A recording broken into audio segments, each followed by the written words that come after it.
on how to do their businesses, funding is key because 90%, 95% of most of these businesses, they get money from their family, friends, and well-wishers or personal savings.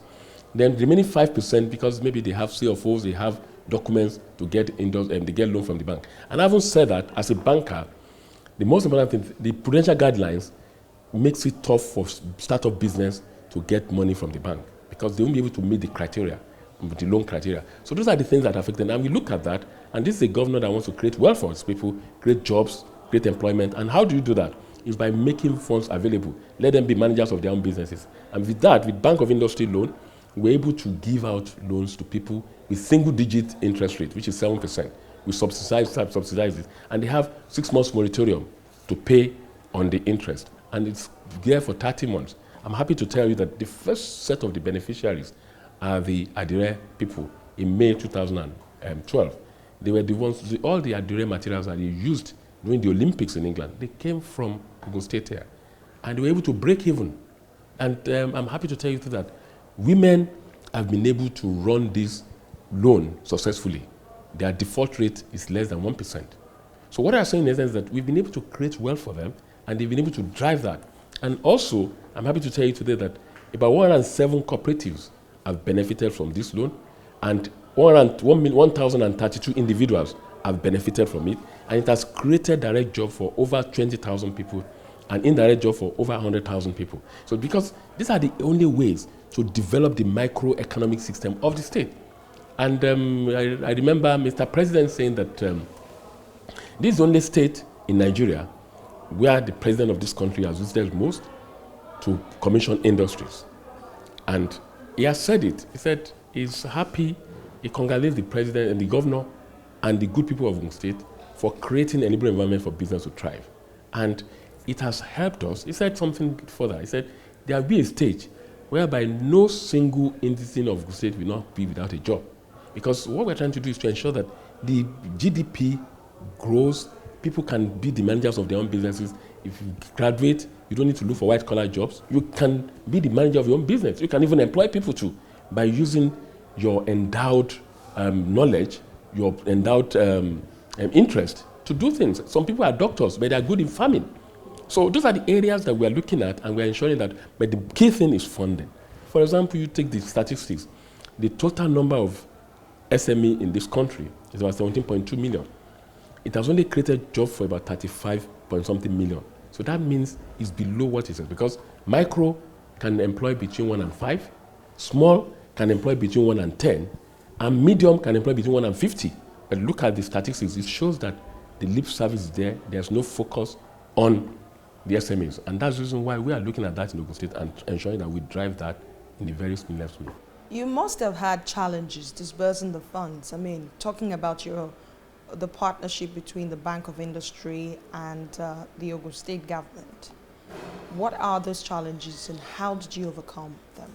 Yes, I have to be honest with you. There will always be challenges. First of all, what we did, because of my own background as a banker, we had to identify how we can make these funds, accessible to people. And first, we found out that, His Excellency had to tell them that these funds is not a national cake. It's not the dividend of democracy that you take the money, you won't pay it back. The dividend of democracy we are saying is that you take this money and you create wealth, you pay it back, and you let other people have access to that fund. And let me tell you, one of the challenges we had is the fact that people, because they have to form cooperatives, they didn't understand how you need to form the cooperatives, so we need to help them. Then we set up a desk, very smart young guys, about 10 of them.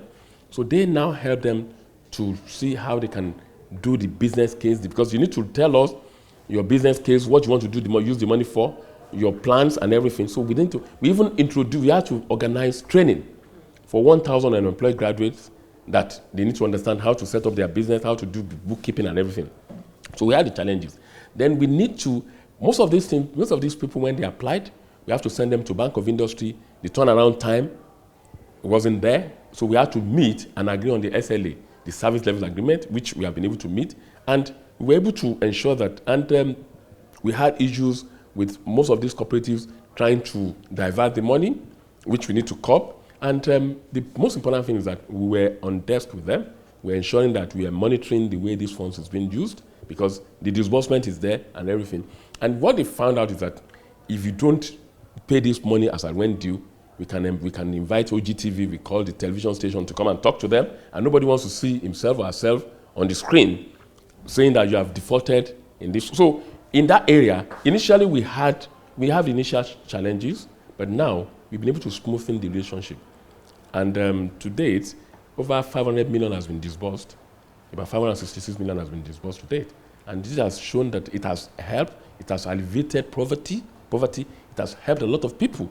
And if you are going to talk to some of them, and you could see the testimonies, they will be able to tell you how they've been able to use the money, and how they've been able to create wealth, how they've been able to improve their own living standard too, which is very key.